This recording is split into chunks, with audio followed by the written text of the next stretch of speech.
Have you ever noticed how easy it is to say yes to pay later, subscriptions, or quick digital loans without feeling like you're borrowing at all? That's not a lack of discipline, it's design. In today's digital economy, debt no longer feels heavy, spending no longer feels deliberate, and money no longer feels real. In this video, we're going to unpack how invisible money quietly rewires your psychology, normalizing debt, numbing awareness, and shaping financial decisions long before stress shows up. If you've ever wondered why managing money feels harder than it should, this isn't about numbers, it's about what you're no longer feeling. Digital money and the normalization of debt. One of the most profound consequences of invisible money is how easily it normalizes debt. Debt used to feel heavy. Borrowing money meant asking someone, signing papers, or physically handing over cash that did not belong to you. The act carried social weight, emotional tension, and a clear sense of obligation. Digital systems remove that weight. Credit limits appear as available balances. Loans are approved with a few taps. Pay later options blend seamlessly into checkout pages. Debt no longer announces itself as borrowing. It disguises itself as convenience. Psychologically, this matters. When debt feels like access rather than obligation, people become more comfortable living beyond their means. The boundary between what we have and what we can temporarily use becomes blurred.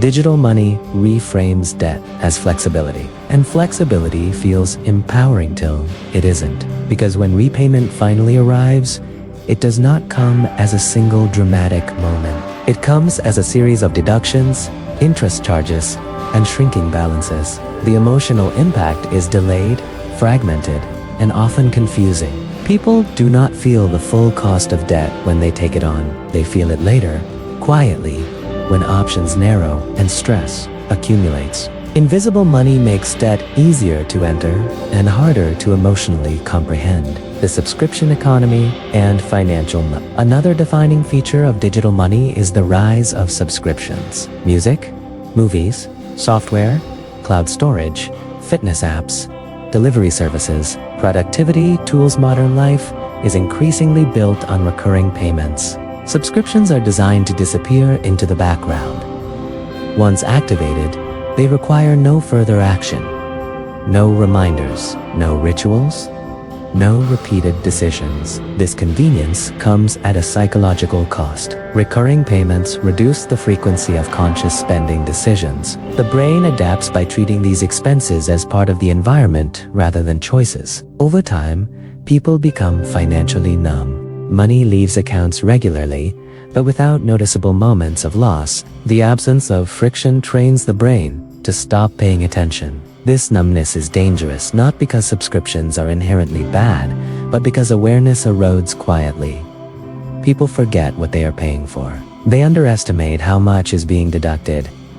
They lose a sense of control. Financial leaks become normalized, and when awareness fades, intentionality disappears with it. Social identity and performative spending. Digital money does not exist in isolation.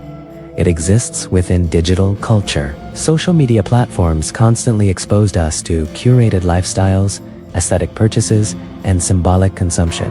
What we buy becomes part of how we present ourselves. In this environment, spending is no longer just about utility. It is about identity. Invisible money makes performative spending easier. When transactions are effortless and consequences are delayed, it becomes simpler to align spending with how we want to be perceived rather than what we can sustainably afford.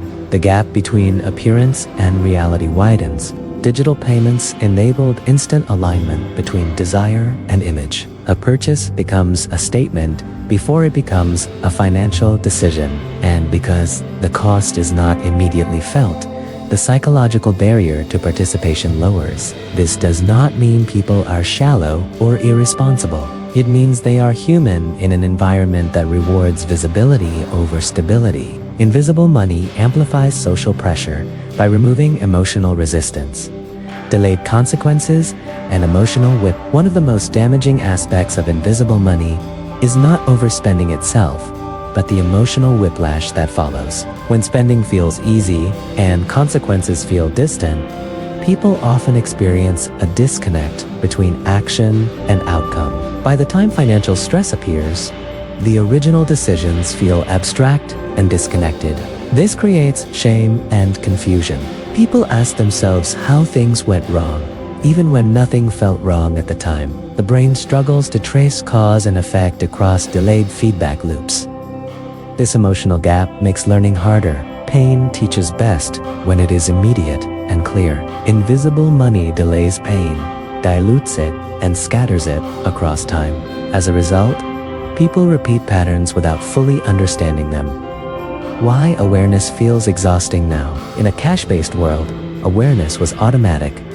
You saw money leave your hands. You felt scarcity physically. You adjusted behavior intuitively.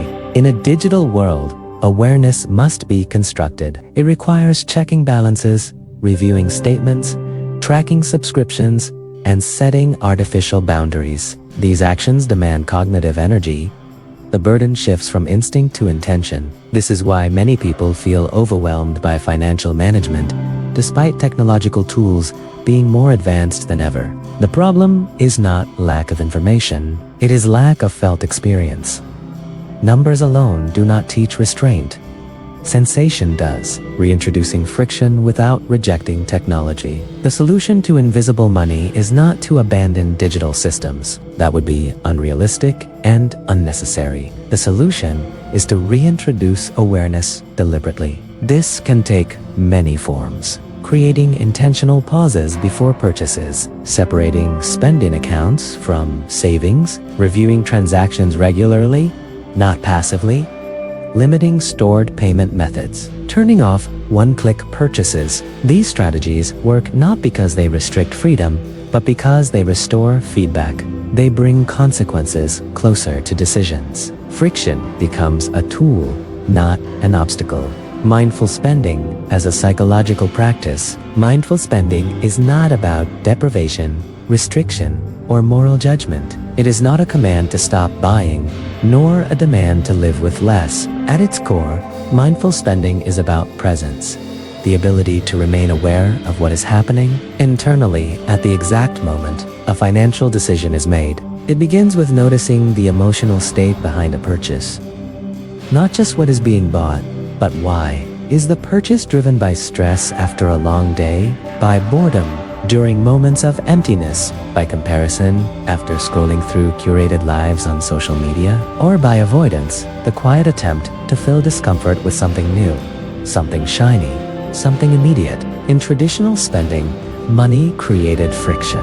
Cash leaving the hand, balances declining, and waiting periods between desire and ownership all acted as natural interruptions. These moments gave the brain time to reflect. Digital money, however, dissolves these pauses. One tap collapses the distance between impulse and action.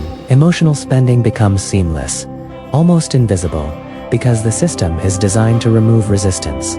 Mindful spending exists as a counterweight to this design. It restores interruption internally rather than externally. Instead of relying on the physical pain of payment, it relies on psychological awareness. A brief pause, a question asked silently, what am I trying to feel right now? The goal is not to deny the desire, but to understand it before acting on it. This practice reframes spending as a form of each transaction becomes information rather than indulgence or failure. Patterns begin to emerge. Certain moods correlate with certain purchases. Certain times of day invite impulsivity. Over time, awareness replaces autopilot. This shift is not easy. It requires repetition, honesty, and patience. Emotional spending often serves a purpose, comfort, control, distraction, and removing it without awareness can feel but mindful spending does not remove the behavior abruptly. It softens it through understanding. In a financial environment where spending has been optimized for speed and ease, mindfulness becomes a form of quiet resistance.